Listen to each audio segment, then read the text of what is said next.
Bueno, en primer lugar, buenos días. Y me disculpo por no poder estar ahí. Esta es la clase introductoria al taller de comunicación institucional y comunitaria. Este taller está básicamente enfocado a lo que tiene que ver con la tarea periodística, ¿sí? Vamos a hablar de periodismo. En ese sentido, aparecen un par de partes que tiene este taller, y digo partes y no unidades, porque unidades da la sensación de una continuidad, de algo que viene una cosa primero y después la otra, y en realidad el armado que tiene este taller, la forma que tiene este taller, es más bien transversal, digamos, se van dando una y otra cosa lo más a la vez que se puede en el contexto de las clases, ¿no? Que a veces se puede un poco más a la vez, a veces se puede un poco menos a la vez. Pero la idea es ir pudiendo intercalar una cosa con la otra. Básicamente, grosso modo, tenemos dos grandes partes, dos grandes secciones de la materia. La teórica y la práctica, ¿no? En ambas tenemos subgrupos, digamos. Y voy a tratar de hacer la explicación lo más parecido a cómo es la intención darlas en términos de tiempo. Vamos a ver si esto efectivamente sale o no. Porque obviamente esta es una materia, es un taller, que está en constante modificación. Es una de esas materias que son dinámicas, digamos, en donde los eventos de la realidad, los eventos del contexto que suceden alrededor del colegio, no solo en el colegio, sino alrededor, en la realidad concreta y objetiva, pueden estar cruzándose, intercalándose en el medio de la materia y modificando esa fisonomía, ¿sí? Justamente es un taller de periodismo que básicamente hace eso como profesión, da cuenta de los eventos y las dinámicas que se producen en la realidad. No vamos a hacer oídos sordos a eso. Pero bueno, todo lo que es la planificación de la materia iremos viendo a lo largo del año. En eso quería hacer una breve digresión. Esto es un taller y como tal se escapa a la dinámica tradicional de la clase, digamos. No ingresa dentro de esa dinámica clásica en donde yo doy clase, ustedes escuchan y tratan de aprender o de incorporar lo que yo digo o doy. Por la metodología misma del taller escapa a eso. Intentar hacer eso en el marco de un taller sería tratar de encorsetar la materia en una idea preconcebida sin que tenga demasiado sentido con lo que debe ser la materia. Entonces, en ese escenario, pido, sí, en algún punto pido, porque es la manera de que yo pueda dar la materia más o menos como corresponde y de que ustedes puedan sacarle provecho también a la materia. Su participación, digamos. Si hay temas en agenda o problemáticas que a ustedes les parecen importantes, que les parecen que vale la pena discutirlas o tratarlas, tráiganlas al taller, tráiganlas a colación. Porque como al tratarse de un taller en donde el eje está puesto en la metodología, o sea, en la forma y no en el fondo, ese fondo lo podemos llenar con lo que se nos ocurra.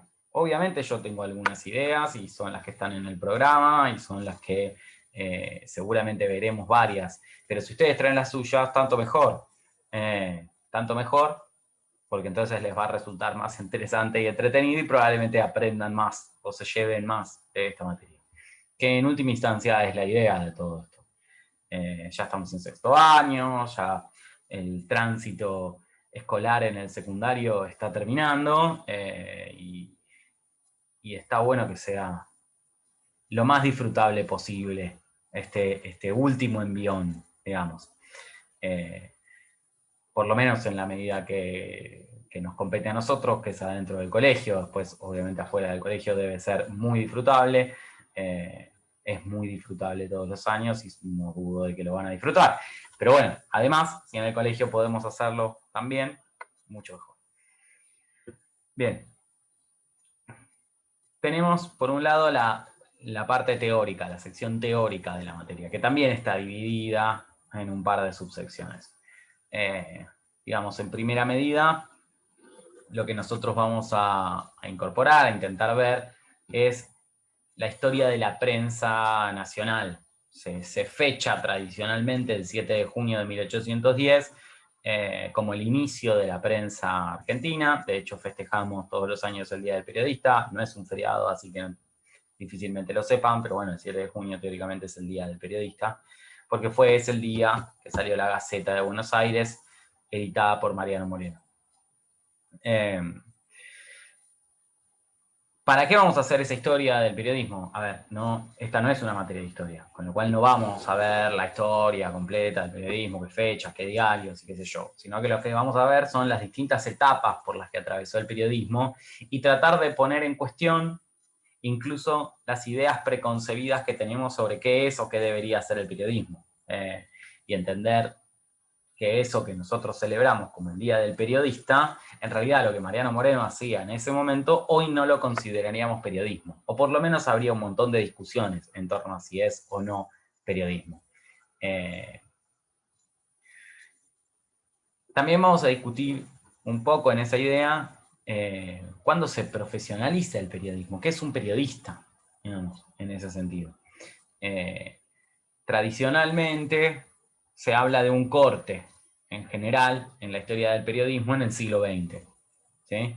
En nuestro caso, en el caso de nuestra historia nacional, lo marca un producto que nosotros vamos a ver, que fue el diario Crítica, comandado por Natalio Botana, un uruguayo. ¿Por qué marca ese corte? Porque es el primer periódico empresa, por decirlo de alguna manera. Primer periódico con una tirada masiva de ejemplares, el primer periódico no partidario, no ideológico, no político. Es más, es el primer periódico que empieza a tener secciones por fuera de la política, que trata el deporte, que trata el espectáculo, que trata otras temáticas, y convierten a Natalio Botana en un personaje en ese momento sumamente polémico y poderoso, las dos cosas a la vez, y a nivel histórico en una especie de hito de lo que fue Natalio Botana, que tuvo una cantidad de aristas, obviamente algunas aristas más nobles, que podríamos llamar, más elevadas, más artísticas, más de vocación. Por ejemplo, fue a Natalio Botana a quien Siqueiros, el artista brasilero, le hizo ese mural que hoy está exhibido en el museo de la Aduana Taylor,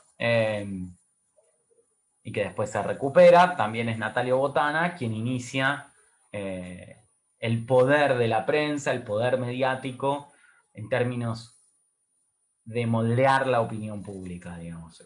Natalio Botana es el primer actor de lo que hoy conocemos como el poder mediático y la agenda pública, digamos, con la capacidad de marcar la agenda pública y de definir qué se discute y qué no, y de la intención de crear opinión. Muy particular, porque además él lo hace en un momento en donde no se hacía, con lo cual la sociedad también era muy permeable, con lo cual era realmente muy efectivo el trabajo que hacía Botana. Y por ende tuvo muchísima vinculación con el poder político, con los poderes de turno. En ese escenario es donde la prensa se modifica, obviamente ante el éxito de Natalio Botana, una cantidad de personas, de personajes, de periodistas, de empresarios, dijeron, che, esto está bueno, o sea, es negocio y funciona bien y tiene llegada y todo esto. Entonces los periódicos, por lo menos algunos periódicos empiezan a parecerse o empiezan a copiar el modelo de crítica. Y ahí aparecen muchos de los periódicos que que hoy consumimos, sobre todo de las revistas que hoy consumimos, que empiezan a abordar temáticas por fuera de la política, empiezan a tener una buena cantidad de tirada, ¿sí? Ahora, después viene el siglo XX, y el siglo XX es un siglo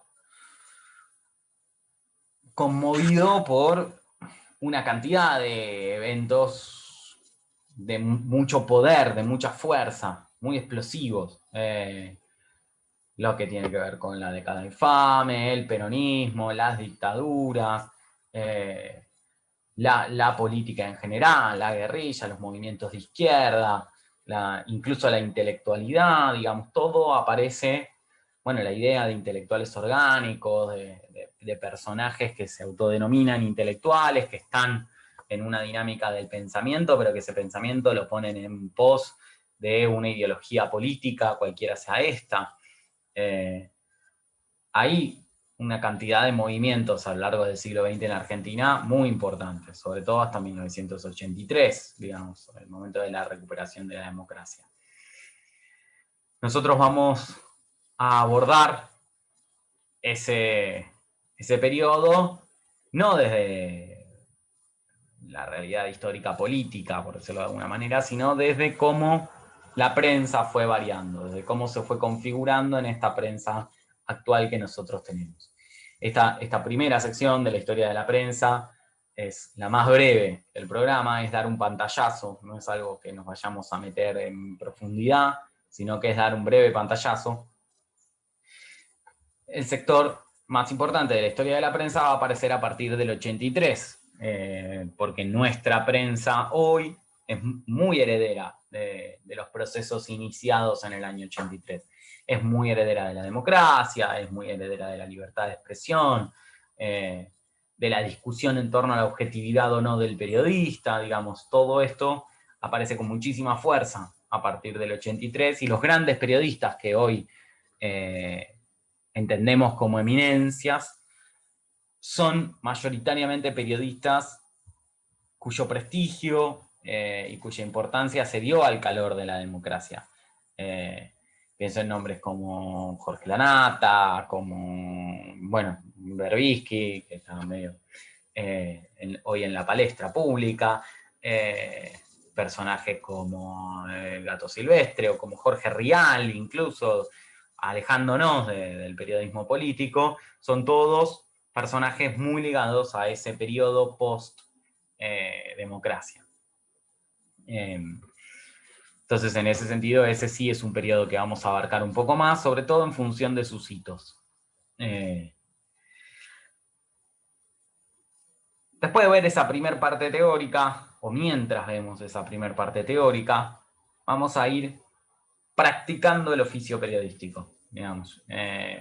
Básicamente armando notas como si fueran para un periódico, no un periódico entero, sino algunas notas, sobre distintas temáticas, probablemente las temáticas que a ustedes les interesen. Para ir viendo, ¿cuál es el objetivo de eso? Ir viendo cómo se arma una nota periodística. Ir buscando las partes, encontrando los distintos estilos, los distintos tipos de nota, y en ese sentido los distintos estilos literarios de una nota. No es lo mismo en ese sentido una crónica, una editorial, que una nota objetiva que da cuenta de una noticia y nada más. Vamos a empezar a rastrear lo que son las líneas editoriales de los diarios, cómo uno puede ver las líneas editoriales de los distintos medios, que no se remite pura y exclusivamente a los artículos editoriales, sino que aparece en general en todo el periódico, en la selección de notas. Bueno, vamos a tratar de abordar la importancia de la selección de noticias, del recorte que uno hace de la realidad. Y en ese sentido vamos a tratar de meternos con algunas herramientas teóricas, pero sobre todo fomentando el debate entre ustedes, en la discusión en torno al rol del periodismo. ¿A cuál tiene que ser el rol del periodista? Vamos a tratar de dar cuenta de las discusiones actuales. Hoy el periodismo también está en crisis, digamos, entra en una crisis de definición, una crisis identitaria prácticamente, en donde los propios periodistas les cuesta posicionarse en lo que tienen que hacer, en cuál es su rol. Y en muchos casos colisionan distintas visiones en torno a lo que el periodismo tiene que hacer. Aparecen por primera vez en mucho tiempo, en estos años, notas sobre el periodismo, libros sobre el periodismo, escritos por periodistas, escritos por gente que no es periodista, escritos desde distintos lugares, políticos, ideológicos y profesionales, desde muy distintos lugares, tratando de hallar respuesta a esta crisis del periodismo. ¿Sí?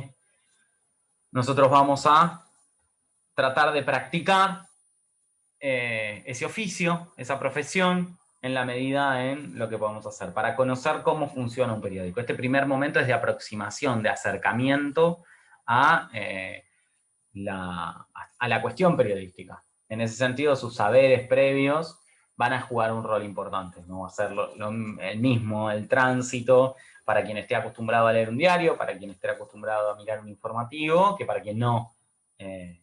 Pero es la base común que requerimos para que todos podamos después trabajar en igualdad de condiciones. Si no hiciéramos este primer momento, no podríamos después tener igualdad de condiciones a la hora de encarar la materia. Entonces quizás sí, quienes lean un diario asiduamente, quienes miren un informativo asiduamente, quizás no lo encuentran del todo atractivo esta primera parte, o ven que se les dicen cosas que ya saben. Puede pasar, porque estamos hablando de un formato determinado que hay que conocer. Si uno ya lo conoce, es un poco aburrido. Pero es necesario para lo que viene.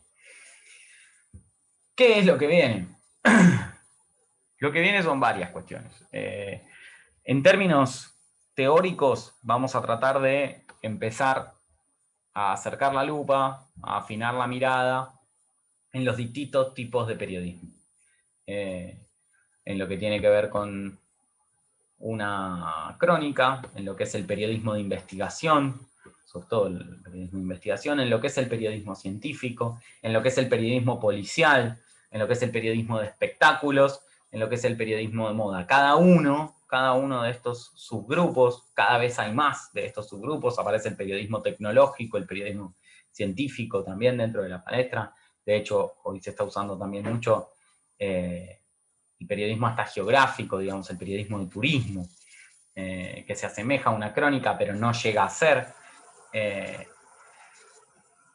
En esos distintos tipos de periodismo vamos a afinar la mirada, y obviamente va a estar acompañada de una parte práctica en donde ustedes, que ya van a conocer el formato de una nota periodística, el formato de un periódico, el formato y las cajas de las distintas cuestiones que incluyen el oficio periodístico, vayan también afinando la escritura, afinando la modalidad, para poder ganar versatilidad, poder escribir cualquiera de estos tipos de periodismo sin mayor inconveniente.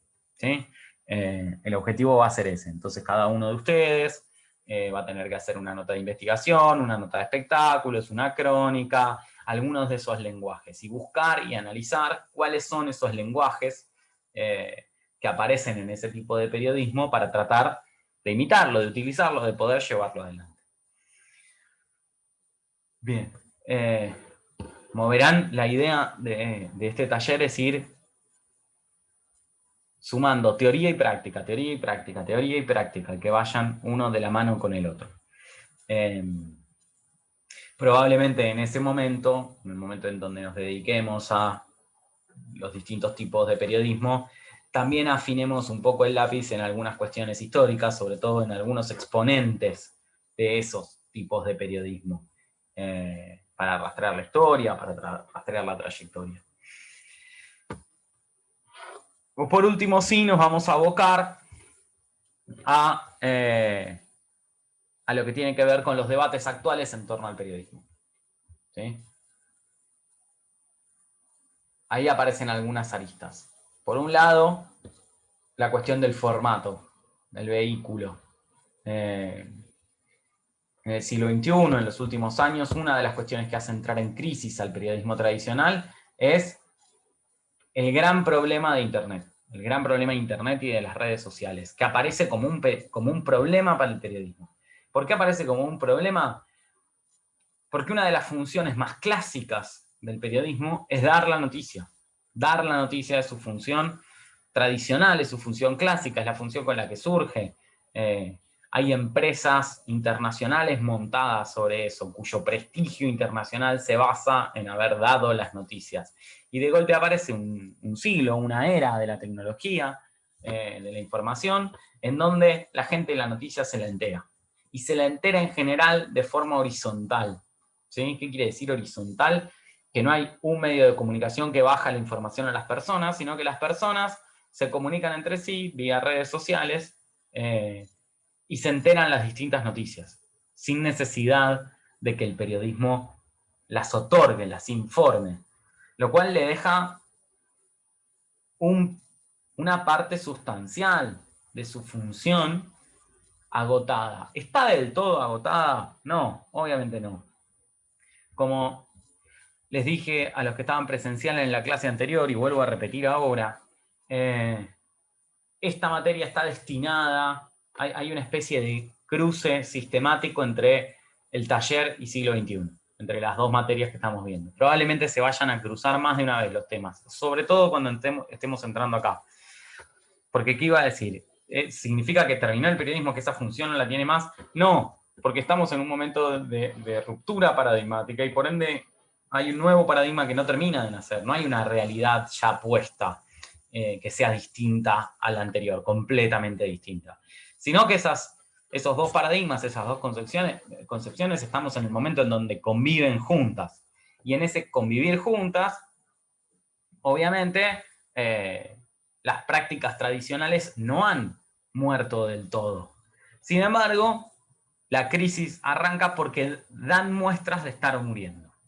Y en realidad, la supervivencia de esas prácticas en general tiene que ver con la supervivencia de las generaciones que crecieron al calor de esa práctica, con lo cual hay un fenómeno biológico que va a hacer que esas prácticas terminen muriendo junto con la gente que las consume, digamos. Eso lo podemos agarrar, bien, si bien en el taller lo vamos a ver en torno al periodismo, lo podríamos agarrar con un montón de cuestiones. Crisis muy parecida, muy similar hoy, tienen los operadores de cables, por ejemplo, con un público joven que empieza a preferir tener internet, a no tener cable, a pagar servicios de streaming, a entender ese gasto en cable como un gasto innecesario, superfluo, y que no resuelve nada. Con lo cual, hoy también los operadores de cables empiezan a ver la perspectiva de muerte de su negocio junto con la muerte de quienes están acostumbrados a tener el cable y por eso lo siguen pagando y lo siguen contratando. De ahí que casi todas las empresas de cable hoy tengan sus servicios de streaming, sus intenciones de ir ayornándose a esta nueva realidad, ¿sí? El Flow de Cablevisión, Movistar Play, un montón de este tipo de cuestiones que funcionan de manera de intentar ayornarse a esta nueva realidad. Entonces vamos a ingresar en ese debate, ingresar en el debate de cómo funciona la información en las redes sociales. ¿Cuál es la intención de una página periodística en las redes sociales? ¿Es más parecido a un blog? ¿Es más parecido a un noticiero? ¿Es más parecido a un diario? ¿Cuáles son las posibilidades que se abren? ¿Cómo funcionan? ¿De qué manera se resuelve? ¿Quién las consume? Digamos, todas estas cuestiones vamos a abordarlas. ¿Las vamos a abordar cómo? Primero desde un punto de vista teórico. Hay un montón de estudios sociológicos hechos en función de eso, un montón de papers que estudian la evolución de este tipo de cuestiones y que buscan hacer un análisis cuantitativo del asunto. Por suerte, la enorme mayoría de las redes sociales y de las páginas informativas tienen estadísticas y en general uno las puede acceder a ellas. Sin embargo, la otra arista con lo que lo vamos a abordar es a través de la realización de periódicos vía redes sociales, vía Instagram concretamente.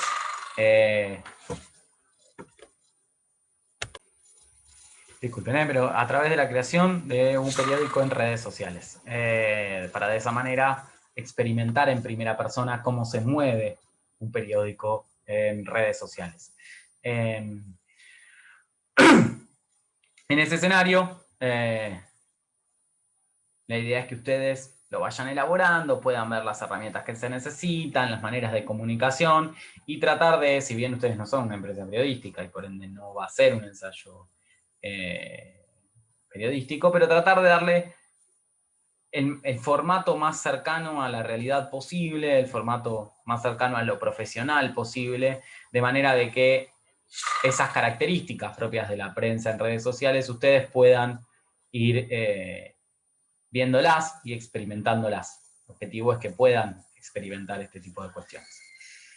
Finalmente el año va a terminar, sí, una vez que hayamos adquirido todas las herramientas, que es la idea que adquieran a lo largo del año en función a cómo se hace periodismo, en las distintas aristas del periodismo, sí va a terminar en un periódico elaborado en grupos, en donde hagan un trabajo editorial clásico, digamos, con editores, con gente que se encargue de gráfica, con gente, ustedes se dividan en el grupo y alguien se encargue de la gráfica, de la edición, alguien se encargue de las notas de opinión, alguien se encargue de esto, de lo otro, de lo de más allá, alguien se encargue del formato multimedia, digamos, cualquiera de las funciones que hay en una edición de periódico cualquiera.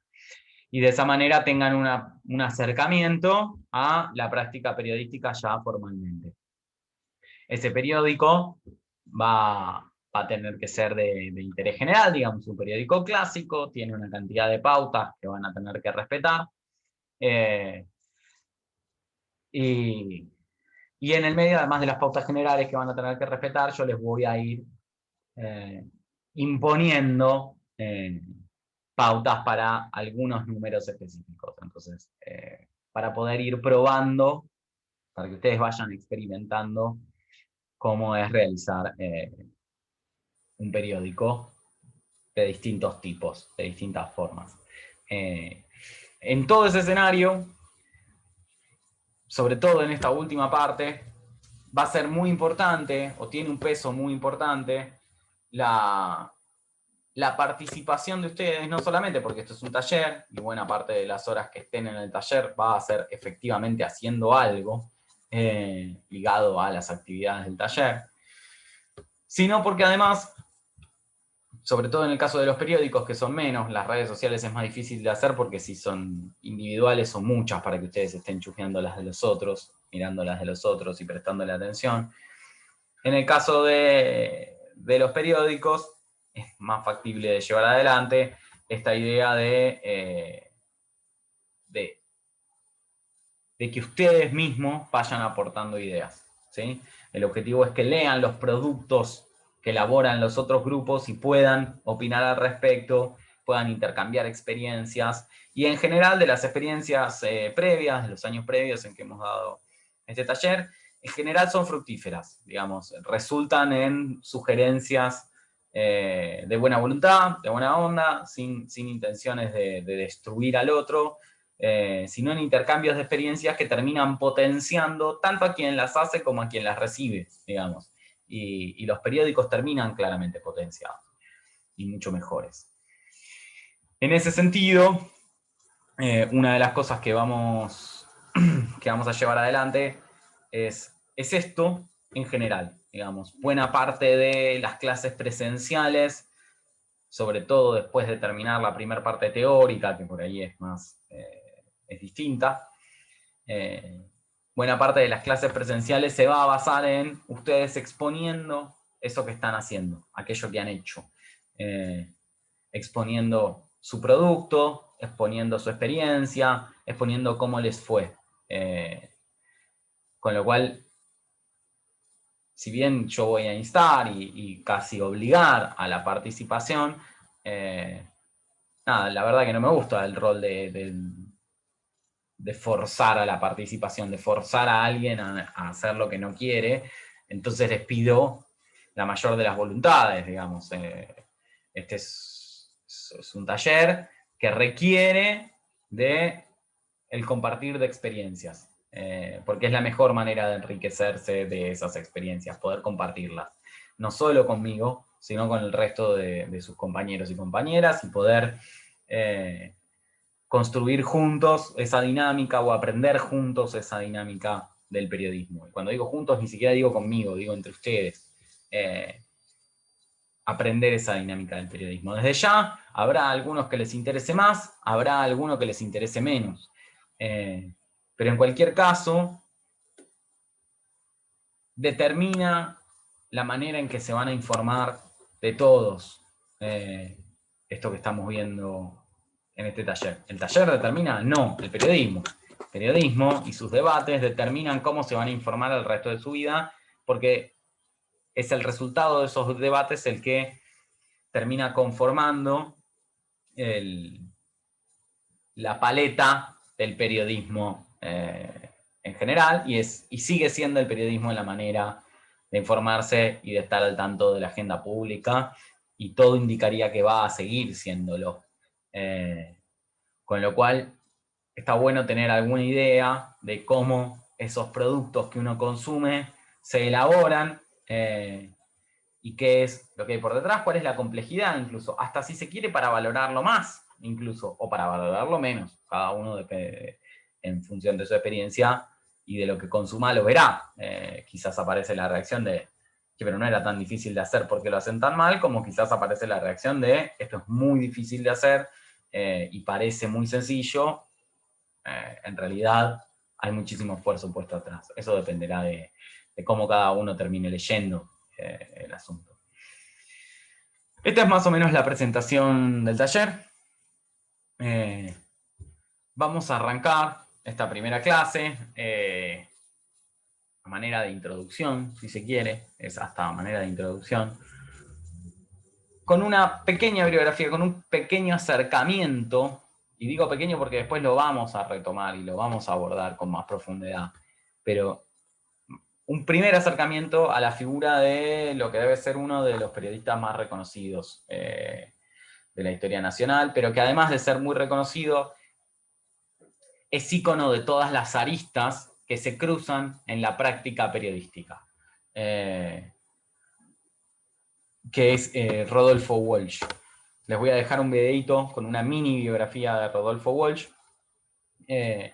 Baste decir que fue un periodista de investigación con una ideología política muy clara, muy cercana, digámosle, a la izquierda. Él se acerca al peronismo, pero desde ideas de izquierda, y después termina yéndose de la organización en la que está. O sea, si bien se lo reconoce como peronista, no es el peronista clásico, digamos, por decirlo de alguna manera. Y en ese escenario, lo que vamos a ver es un documento suyo, debe ser el más conocido, que es la Carta Abierta a la Junta Militar. La Carta Abierta a la Junta Militar, Rodolfo Walsh la escribe el 24 de marzo de 1977, o sea, un año clavado después del inicio del golpe de Estado. En esa carta denuncia lo que él creía que estaba pasando y su visión de lo que estaba ocurriendo. Desde ya no hay por qué compartir la visión de Rodolfo Walsh. Sí es importante conocer la carta, primero porque es un hito de la historia del periodismo. ¿Por qué es un hito? Porque Rodolfo Walsh, por esa carta, por escribir esa carta, por difundir esa carta, termina siendo uno de los desaparecidos de la dictadura militar. Con lo cual estamos hablando de alguien que entregó su vida por ejercer el oficio periodístico. Por eso es un hito en la historia del periodismo. Después, lo que queda por descubrir y en lo que hay más polémica y en lo que cada uno reivindica desde el lugar que le parece, es, bueno, cómo ejercía el oficio periodístico Rodolfo Walsh, desde dónde, qué buscaba hacer con ese oficio periodístico. Ahí aparecen más polémicas. Pero la Carta Abierta a la Junta Militar termina siendo un documento icónico, en buena parte porque menciona muchas de las cosas que después se supo que se hacían y que la historia retomó como efectivamente los puntos más fuertes de análisis sobre la dictadura militar. O sea, en pocas palabras, es muy lúcida la carta. Habla de alguien muy parado sobre la realidad y que puede interpretar esa realidad y hacer un análisis y un diagnóstico de esa realidad muy potente, muy verídico, muy atinado y muy acertado. Entonces, por ese lado es un documento importante. Obviamente es un documento importante porque hay una persona que perdió la vida por difundir ese documento. Pero además es un documento muy importante porque hay poco registro escrito sobre qué pensaban o qué sentían los militantes políticos que estaban en la Argentina durante la represión. Digamos, tenemos un montón en tiempo real. Tenemos bastantes escritos sobre militantes políticos que estaban en el exilio, o militantes políticos que se fueron al exilio y después contaron cómo se sintieron el tiempo que estuvieron acá. De eso tenemos bastante registro. Pero los militantes políticos que estaban en el país normalmente tendían, lógicamente, a esconderse, mucho más que a andar escribiendo y difundiendo sus ideas que los iban a hacer desaparecer. Este es de los pocos testimonios que tenemos. Entonces también, en términos históricos, es un documento muy valioso. Bien, les voy a dejar un videito sobre breve biografía de Rodolfo Walsh, la carta abierta a la Junta de Militar para que la lean, y una pequeña actividad para realizar con la carta. ¿Por qué? Si después de todo les expliqué, Rodolfo Walsh tendría que aparecer recién a mediados del siglo XX con determinadas estudios sobre determinados tipos de periodismo y sobre algunos debates en torno al periodismo, resulta ahora en la primera clase, bueno, por un par de motivos. Uno es que es una excelente introducción al periodismo Rodolfo Walsh como persona, digamos, es como una especie de paradigma de cómo se hace periodismo en Argentina, digamos, no casualmente, por más de que él tenía una ideología política y nunca la ocultó, hoy desde el periodismo se reivindica a Rodolfo Walsh desde todo el espectro ideológico del periodismo. Porque es la práctica de Rodolfo Walsh la que se reivindica mucho más que esa ideología que también tenía. Porque incorpora al periodismo un montón de cuestiones que veremos cuando veamos Rodolfo Walsh, pero que son muy importantes. Y en segunda instancia, porque es una historia muy romántica en algún punto, muy trágica también, que sirve para ilustrar de manera extremada, de manera hiperbólica, las ventajas y desventajas de hacer periodismo, las ventajas y desventajas del ejercicio periodístico, ¿no? Por un lado, la trascendencia, el descubrimiento, los diagnósticos acertados y atinados, las posibilidades de intervenir en la realidad, porque esa carta abierta termina interviniendo en la realidad, termina teniendo consecuencias, más tarde que temprano, pero termina teniéndolas. Rodolfo Walsh es un personaje que muestra mucho eso, no solo desde la carta abierta, sino lo veremos cuando veamos Rodolfo Walsh, pero desde Operación Masacre, desde Quién mató a Rosendo. Son investigaciones periodísticas que tienen efectos en la realidad inmediata, en la realidad política y en la realidad social, efectos inmediatos. Con lo cual es una muy buena muestra de eso. Y también es una muy buena muestra de los problemas de hacer periodismo y de enojar a un montón de gente. En este caso es un ejemplo extremo, ¿no? Porque él desaparece. Hoy no hay por qué llegar a eso, aunque en algunos casos sí, pero sí es cierto que necesariamente al intervenir en la realidad, al ejercer el oficio periodístico, hay gente que se enoja, porque uno lo que hace es sacar a la luz cosas que quizás alguien no quería que salgan a la luz, o no le conviene que salgan a la luz. Y eso funciona para todos los tipos de periodismo, ¿eh? No es que solo el periodismo político hace eso. Uno se dedica a periodismo científico, tecnológico, y de golpe tiene que escribir una nota sobre calentamiento global o lo que fuera, y hay ciertos sectores que lo niegan, que van a estar fuertemente enojados. Bueno, en el periodismo deportivo ni hablar, cuando uno tiene que decir que jugó bien River, los de Boca están enojados. Y en el periodismo de espectáculos, bueno, baste ver la realidad de Luis Ventura para entender que uno puede enojar un montón de gente haciendo periodismo de espectáculos. Saca a la luz un montón de cuestiones que la gente no quiere. O sea, bien, esta fue la presentación. Ahora tendrán una tarea que realizar, una actividad que realizar. Y nos estaremos viendo la semana que viene. Pido nuevamente disculpas por no poder estar y esperemos que sea un año lo más ameno, tranquilo y reivindicativo posible en relación a lo que fue el anterior. Un saludo, nos estaremos viendo la semana que viene.